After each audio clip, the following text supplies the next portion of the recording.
It just comes down to if you have a mission, you're going to probably see it through. If you want to be famous or you want to increase sales or you're ticking off a box for your job to make some stupid video today that you don't care about, you're just wasting everyone's time. So if you don't actually believe that you can help or entertain someone, or you are putting your purpose and your passion to work, to show the world your side of something, then you're wasting everyone's time. And I don't even know. I would say that sounds mean, but it's honestly nice, right? I would rather people hear the truth. I think that's the nice thing to say here is, so many hundreds of thousands of hours of content are made every day on all these platforms, and most of it is just absolute garbage.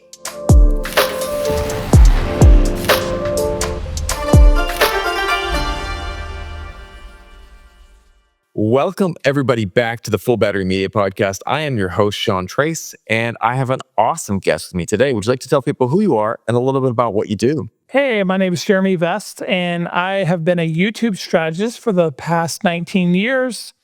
I've worked with 20 of the top 100 brands in America, and my students have over 70 billion organic views. That's rad. It's like that's awesome. It's like, I mean, it's a flex and a half to begin. I was watching this video the other day, and it was interesting because it was my favorite sports team, and they were asking all these guys, what women athletes do you know, and who's your favorite female athlete? And all these guys were saying these different people. And then the one kid was like, my mom. They're like, oh, why? Why your mom? She's like, she was an athlete all through her life, and she's also the head of all of women's sports for this one state. Oh, And it was just like this massive flex. And it was just like, damn, man, because you can't you can't argue with results, man. And like, it leads to my first question. Like, you've helped generate billions, not millions, billions of views on YouTube. What do most creators misunderstand about how YouTube actually works? well, I would say the word creator is one of the biggest problems, because if you're not thinking like a Yeah. business, you've already lost. Another thing I would say is if you don't really know the value you're going to give to a viewer, the algorithm's not going to know who you are, and the people are not going to know why they should watch you. So niche clarity, and acting like a business are probably the two biggest failures of any creator. I think so. And I think that people don't realize that because they're so caught up in like I need to do this, I need to be part of this game. And they don't realize that like there's a couple creators that I follow that I absolutely love that are YouTubers I follow. And I had someone from Ali Abdal's team on, and like one of the things I really value about him is like when he started his YouTube channel, he's like, this is to build my business. Like this is to sell here. And like he had that clarity from the very beginning. And because of that, he was better able to sit there and make choices that he needed to make, because if you know what you're selling, why you're doing it, it's a lot easier to make the decisions that are going to make your channel successful. And I have his book, Atomic Habits, right behind me. He's a phenomenal human, and quite honestly, he is the definition of a niche. Like he knows exactly what his audience needs and what they want to consume. 100%. If you were to like help someone start a YouTube channel today, what advice would you give someone to like really get started in their channel and their path? I will say that, being a YouTube strategist and coach for 19 years, my answer to you is probably going to be pretty shocking.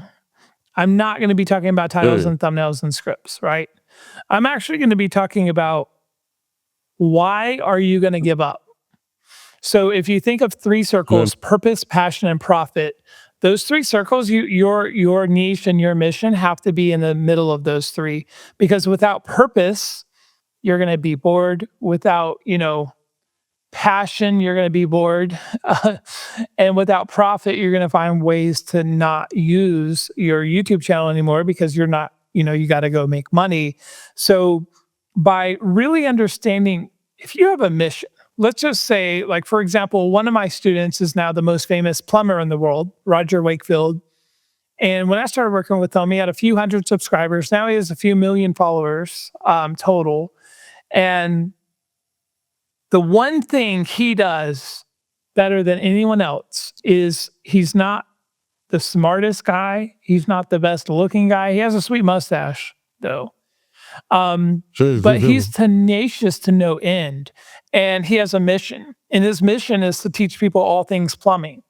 And even though that might sound boring, he's really good on camera and he has millions and millions and millions of views.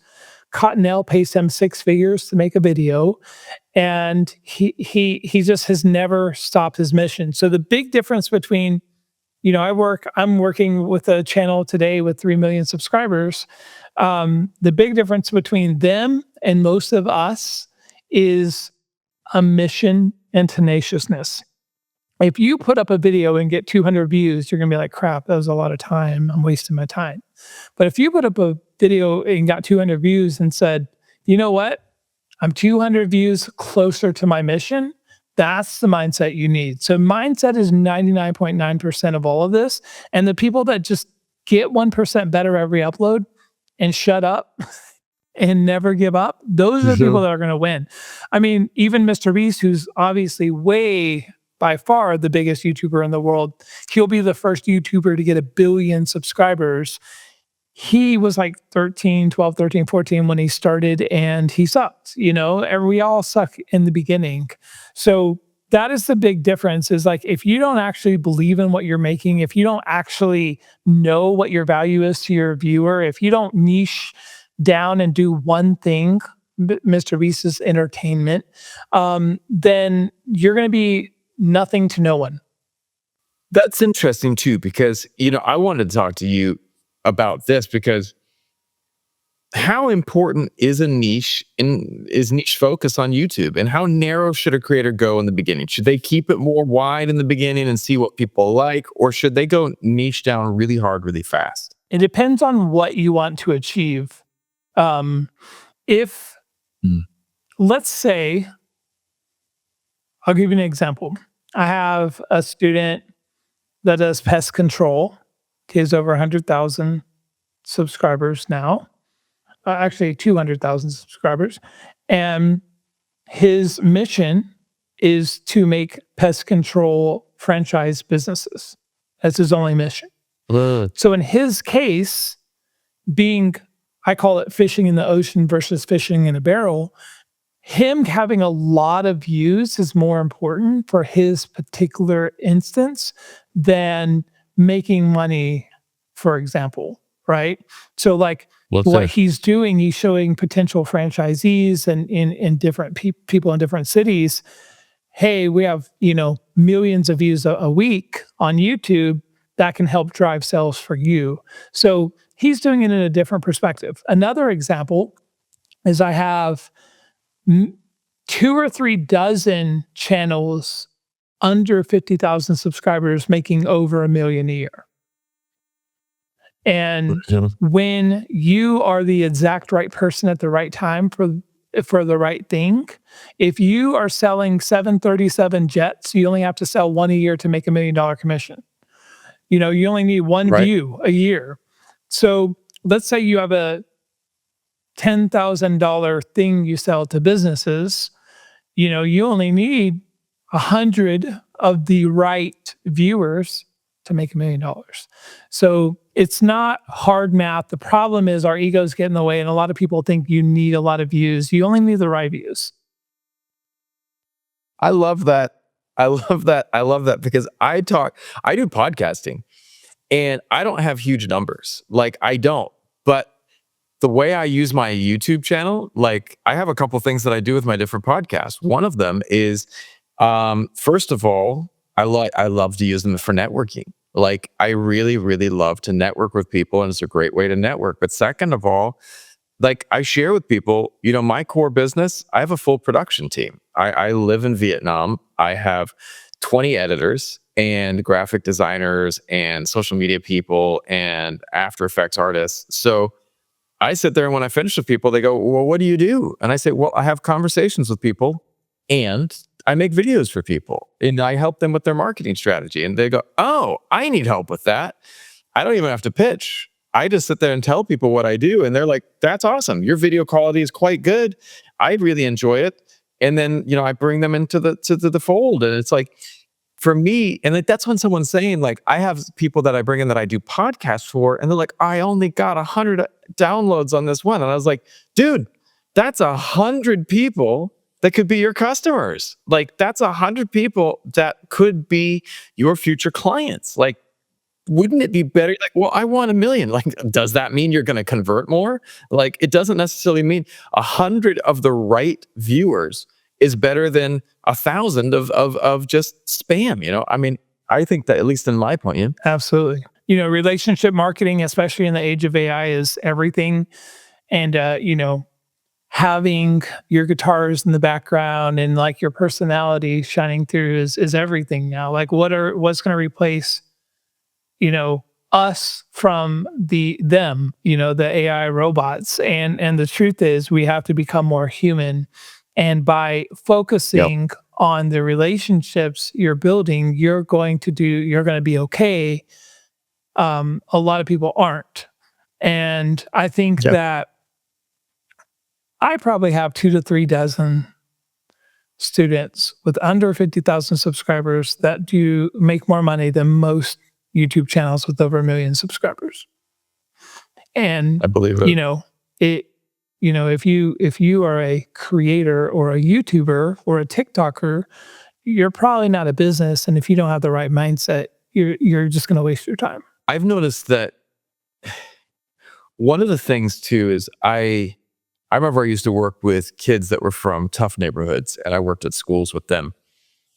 And when I would ask them, "What do you want to be when you grow up?" It was like, "I want to be a basketball player. I want to be a rapper. I want to be," and I was like, "First of all, you're 5'3".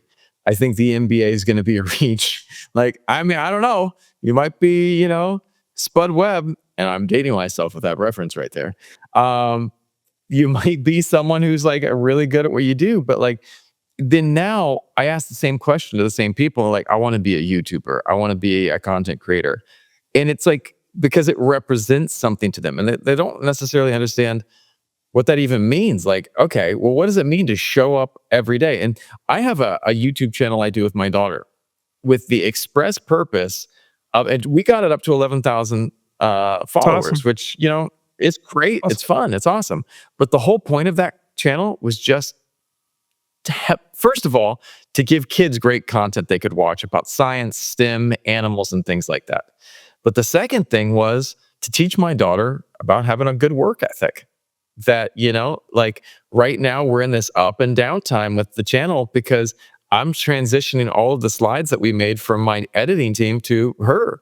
I'm saying, "What do you want to make? What do you want to talk about? Let's look at that. How do you make it? You make these slides for school." And she's 10. She's like making all these Canva like presentations for school. I said, "Okay, can you do that for your own channel?" Yeah, of course, I'd love to. All right, let's film that. And it teaches her about that. But like, that's my why. And it makes continuing that channel easier to do because you have that why. But if you don't have that, and if you don't think about it like a business, like for me, that one's not a business because the business is just teaching my kid about how to work in life. But, for all of my podcasts, there is a very, very clear goal about what I'm trying to get out of them. And I want to ask you this, like, what makes the difference between someone who succeeds on YouTube and someone who doesn't? I would say the definition in itself. What does success mean, right? Yeah. And I would Right? say that it just comes down to if you have a mission, you're going to probably see it through. If you want to be Yeah. famous or you want to increase sales or you're ticking off a box for your job to make some stupid video today that you don't care about, you're just wasting everyone's time, Right. So if you Right. don't actually believe that you can help or entertain someone, or you are putting your purpose and your passion to work, to show the world your side of something, then you're wasting everyone's time. And I don't even know. I would say that sounds mean, but it's honestly nice, right? I'd No. rather people Yeah. hear the truth. I think that's the nice thing to say here is, so many hundreds of thousands of hours of content are made every day on all these platforms, and most of it is just absolute Right? garbage. 100%. It is that's not an understatement. It really is mainly garbage because it's a deep and dark hole. Like I have my daughter creates her own content, but I don't just let her sit there and watch things because you go from 2 swipes away from it's definitely not short form content. It's 2 swipes away from absolute trash. Like, it is really wild.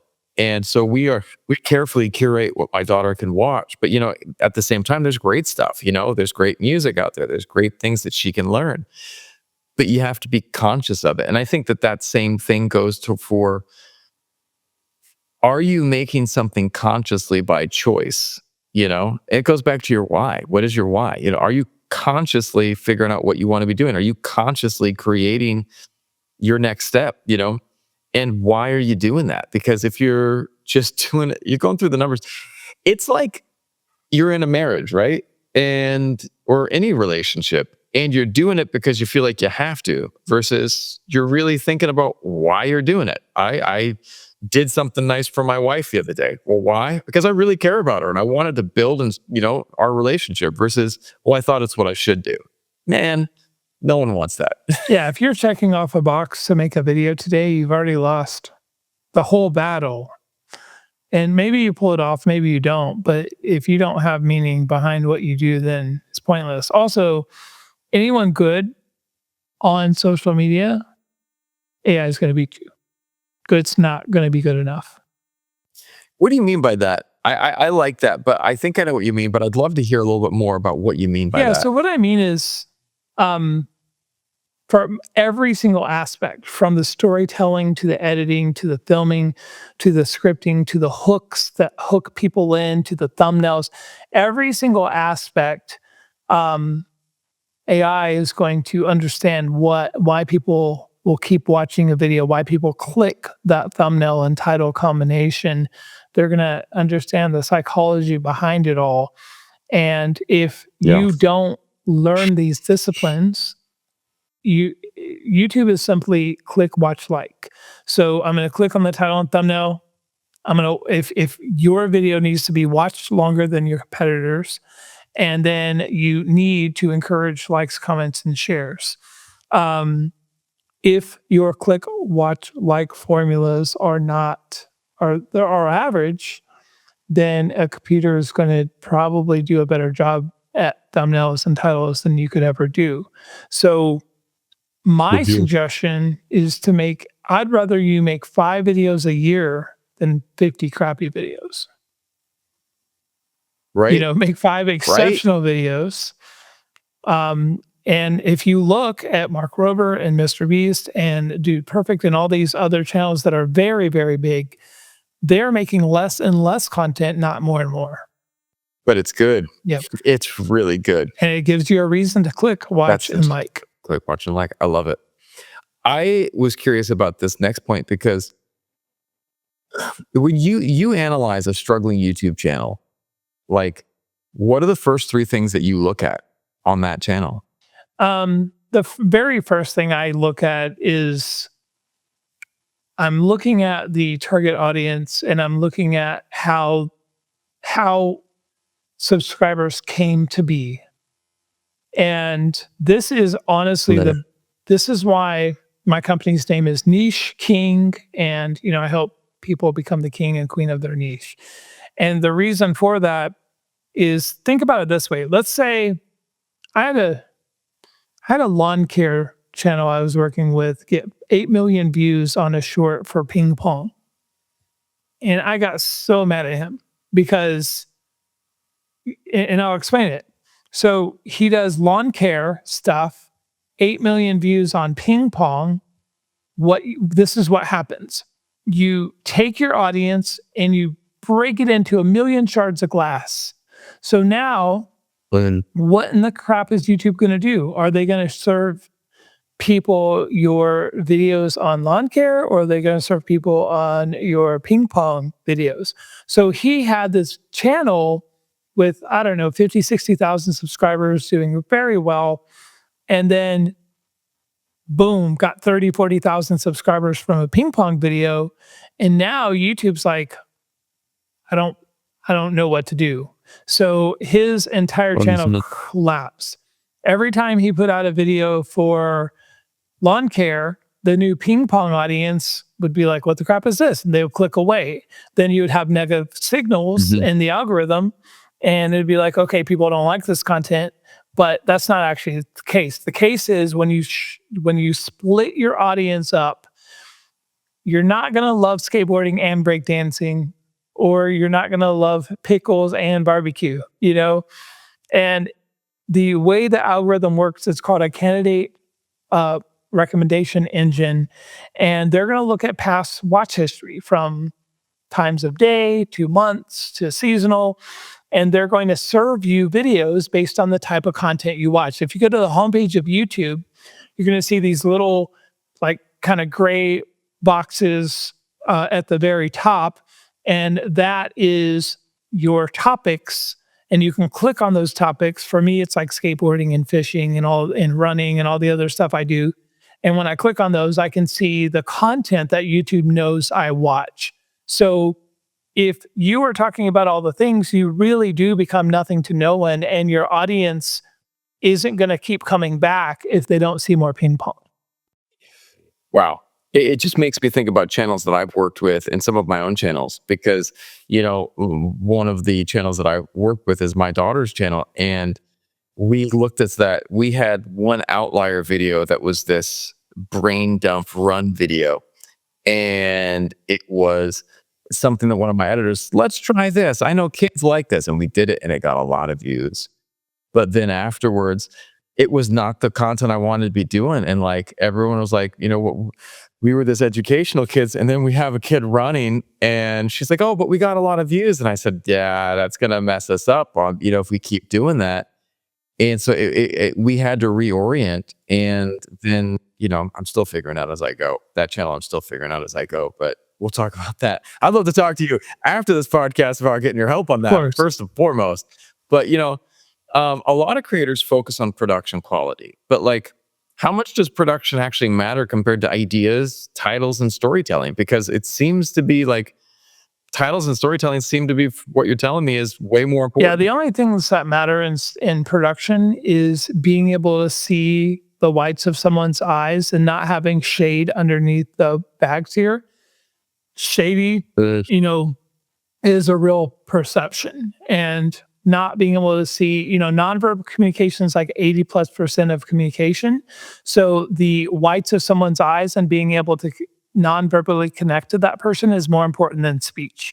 So from a psychological perspective. So the lighting is important and audio is important. Those are two things that people can't really tolerate. Beyond that, it doesn't matter at all. What really matters is that hook in the first second. A lot of people say, oh, you got to hook people within 10 seconds. No way. It's 1 to 2 seconds max. So you got to give people a reason or curiosity to keep watching in that first 2 seconds. That is 10 times more important than quality. In fact, until recently, Mr. Beast would upload his videos shot on very expensive cameras to 1080p instead of 4K because it looked too produced. One of my worst students of all time was a Peabody Photo Award-winning journalist because he was too good on camera. He didn't sound real. Right. When I was working with CoverGirl, like a long time ago, I remember the CFO was like, why do these little 14-year-old girls get billions of views and we get nothing? And I was like, well, because you're not a 14-year-old girl, you're a brand, you don't have a soul, Yeah. So right. exactly. And that's what I told her. I was like, exactly. You understand now. And she's like, I was like, you're not a person. So, anyways, I love that, man. And it is one of those things too. Like I 100% am all about that. And it's like, first of all, you said something earlier on about we need more humanity, like in an age of AI. And that's what I try to tell people. Like I have clients that spam read AI yeah. scripts and they think that that's going to be the thing that helps them get views. And they're like, I'm here to tell you why a 401k is the best type of retirement. And you're like, dude, no, stop doing that, man. If you want to talk about it, talk about how it's personal to you, talk about how it's important to you, talk about something that is relevant to you.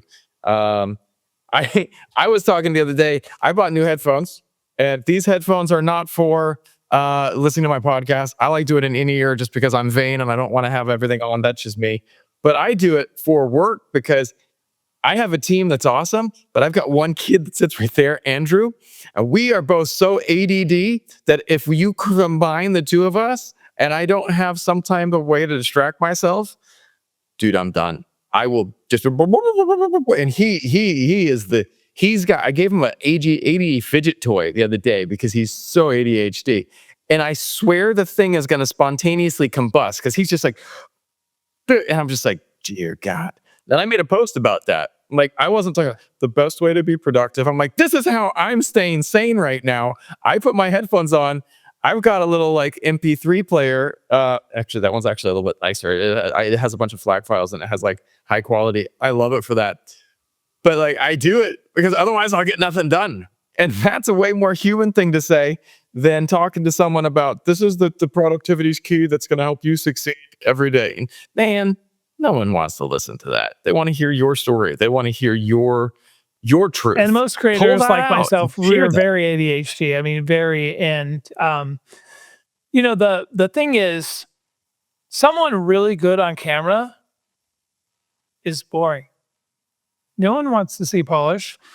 I helped I helped run the largest skateboard YouTube channel in the world for a long time, and That's I rad, by the had way. I still skateboard even though I'm old. And I had several like pro skaters and very famous skaters be like, "Why are these little bunch of nobody posers? Why are they the biggest YouTube channel in the world?" And it's not like a Tony Hawk. And I always said, "You can't be Tony Hawk, man. Like nobody can be Tony Hawk." So relatable Right? people. One of the fastest growing fitness channels in the world last year was someone over 400 pounds. And Mm, the reason is you can relate to that. People on a journey going somewhere with a yeah. mission, that's intriguing. Someone like Tony Hawk that is like a robotically amazing skateboarder, amazing to watch. You can't relate. No one can relate to Yeah. him. So that's really the big difference is you don't have to be the expert. You have to be the human on a journey. I earlier 2 days ago, I was I said this before we started. Like my daughter's been sick. She's had a stomach flu for almost a week and a half, 2 weeks now. She started off with like a sinus, like a cold, and it always for her is the same thing. It goes down into her coughing, and then she gets the phlegm. It drops down at her stomach, and then she gets the stomach flu. It starts vomiting. This is like thing that she's been doing since she was a kid, and so we're in the current cycle of that. And so the last week and a half, she's just been vomiting at school, coming home halfway through the day and the 2 nights ago, it got really bad. She did her little exercise class, did a little overdid it. And that night, she was like, I don't feel so good. And it was just like a freaking stream out of there, man. It was so much vomit. And I'm just like, oh God, it's in the middle of my room, going on my floor. And I'm just grabbing like a blanket, throw the blanket in front of it. At least I can get on the blanket and I can wash the blanket because it's all over the carpet. And we were just sitting there. And then I got her down. I got it cleaned up, got the room cleaned up, got her in bed, and I fell asleep next to her. And I was like, all right, I'm just going to rest here for a second. I thought I brought my computer up. I was like, I'll try to get on LinkedIn and check some messages and do some shit. No, I didn't do any of that, man. I fell asleep. And so I was laying there face down. I'm like, oh, finally, she's good. and I hear, "Ugh," and I was just like, "Oh God." And I couldn't get up in time, and the projectile vomit all down my back. And Nice. I'm just like, "Oh God. Oh God." It was horrible.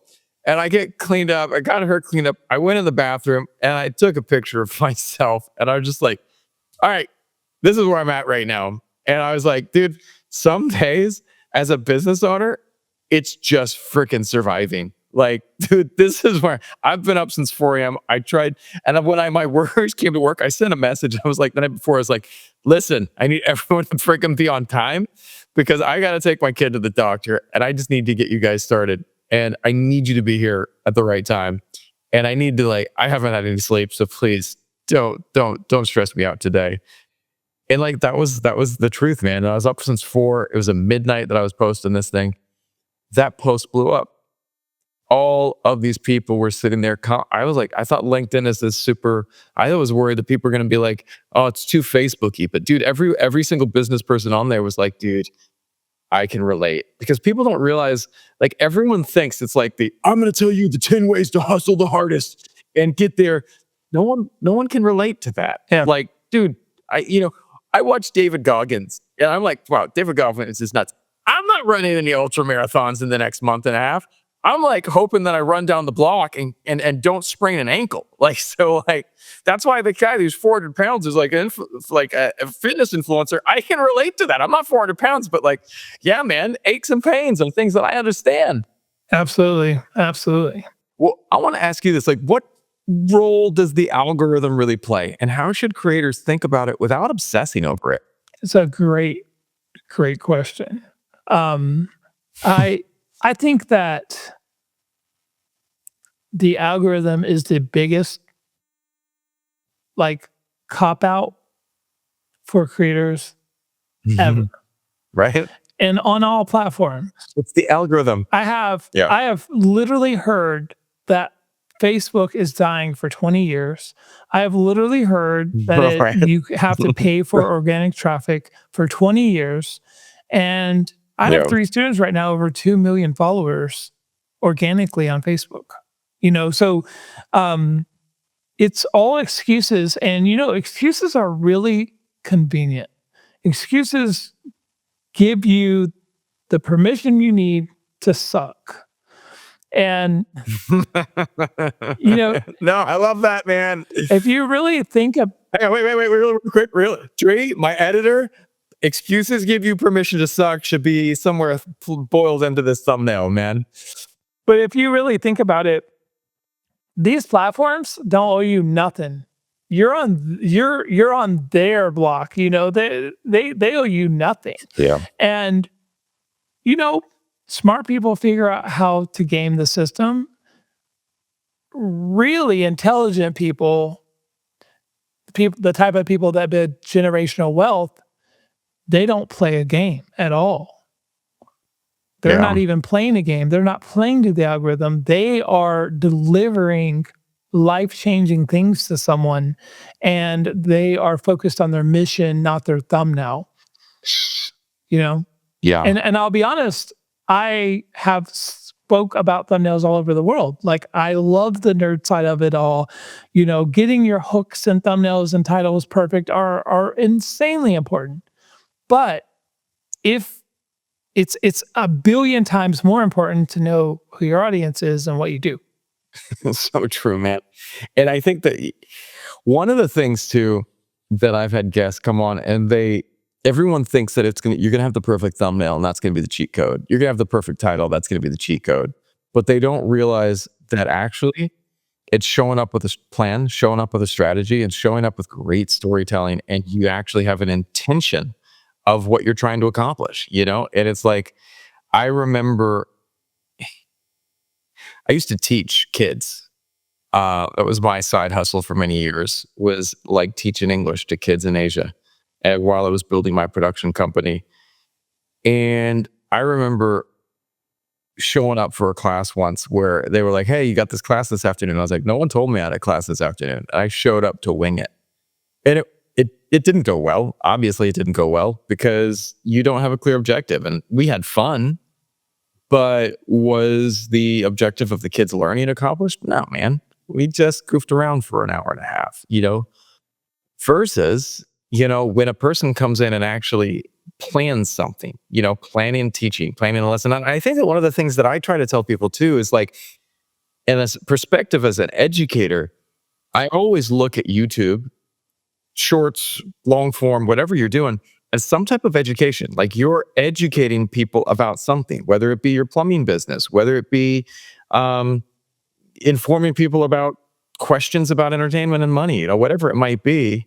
You got to figure out what it is that you're sharing and educating people with, because, and be intentional with that. Like, what is it that you're trying to do and accomplish? At least that's something I think. Yeah, absolutely. Absolutely.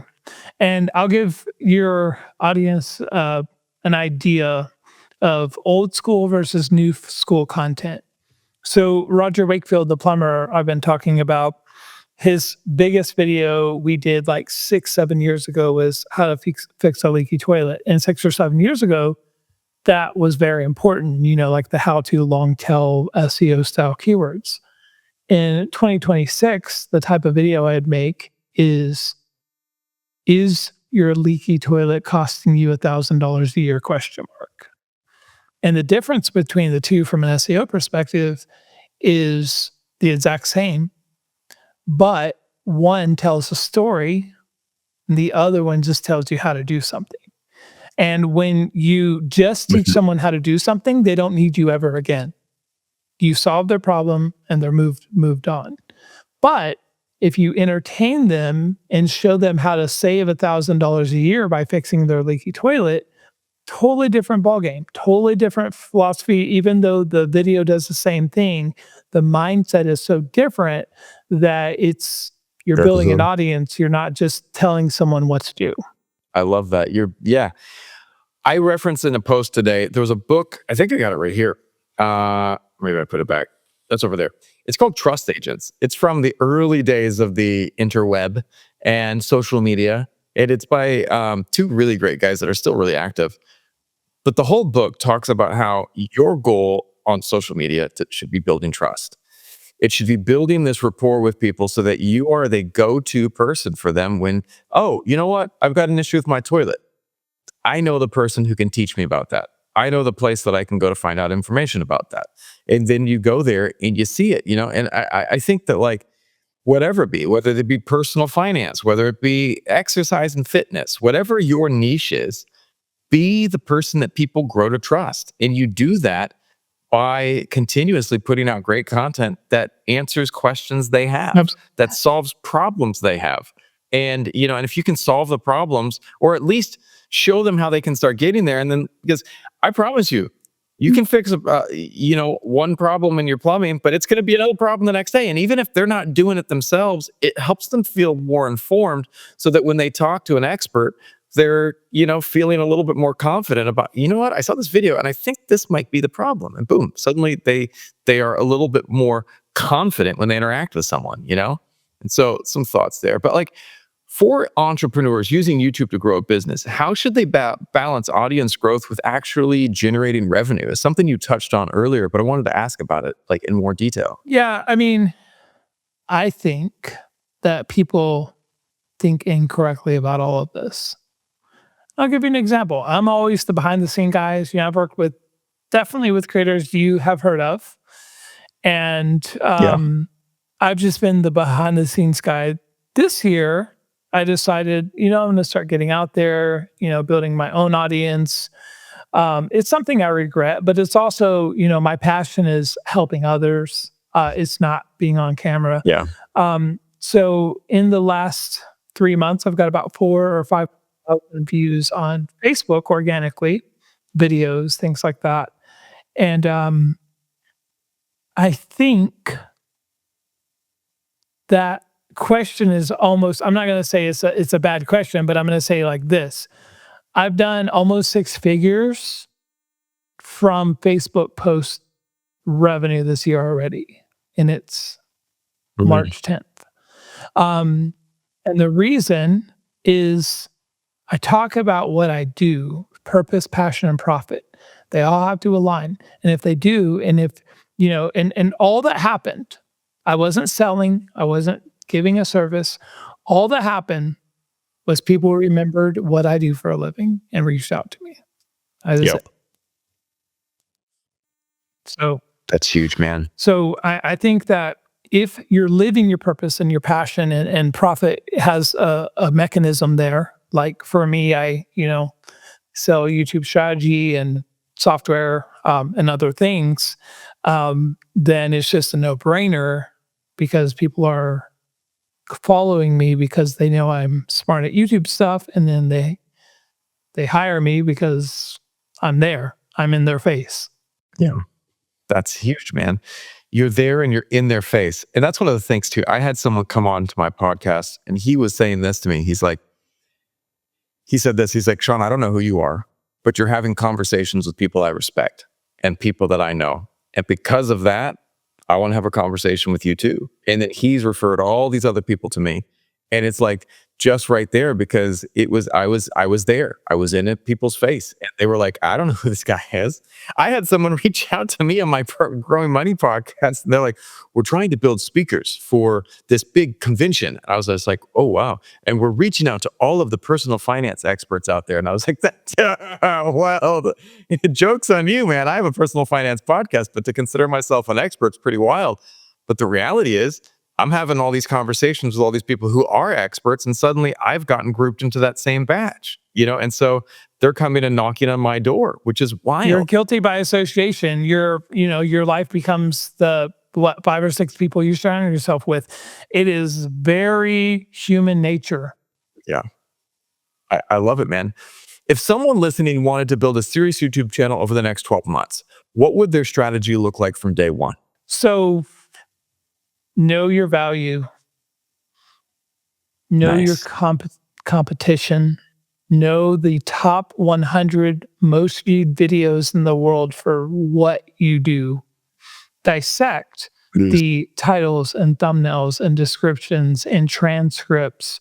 Stick all that data into AI and Yeah. stop guessing. Go build the crap Yeah. people actually want to consume. Never ever consider what you want to make. If you are making content Yeah. for yourself, just look in the mirror and don't waste anyone's time. I mean, that's the truth, right? Because, like, if you think about this, a creator is creating for them, not you. And if you are a creator creating for yourself, then just be an artist or look in the mirror. Like, just stop wasting people's time. Yeah. And the truth is, ego is a unfortunately huge part of why people create. And the problem with that is not reality. Like creators, Mhm. a lot of ego consumers really want to be entertained or educated, you know? So I think digital natives, almost anyone under 30, anyone that's had an iPhone in their hand when they were a kid, um, I feel like they get it. I feel like people Yeah. over 35, especially a lot of social media managers and people, that do digital marketing, I feel like a lot of us forget what a consumer does or doesn't do for each category, each niche. And I would I would just argue that if you are not your target audience, you're not going to understand who your target audience is. That's interesting, man. If you could go back and give yourself some advice starting over everything again, what advice would you tell yourself besides make content Yeah. sooner? One thing and one thing only, and that is your personal brand is more important than any business you'll ever make, and possibly even Yeah. somewhat more important than the relationships you'll have. And the reason for that is, Mm, especially with AI now, is if let's say I've helped over 50 channels get over 1 million subscribers. If I had 1 million subscribers right now, I would be on my boat in the Bahamas a little sooner, and I would have a team like you have to help me out a little more. And, I have that stuff, and I'm 16 months from now, I will be on a boat in the Keys. So I'm still getting there, but it is a little slower because I yeah. don't have 1 million people I can call on for, for sales.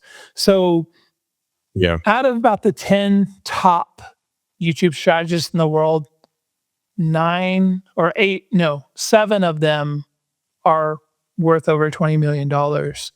And they, all got, huge audiences. I just honestly, um, there's a lot of reasons. I was in a rough marriage and things like that. And, there's a lot of reasons I didn't want to be on camera, but that is my biggest regret. And with AI, jobs are going to be hard. It's going to be tricky, man. It's going to be changed. Where can people look to find out more about you and the services you offer? Sure. So you can go to nicheking.video or Jeremy Vest anywhere.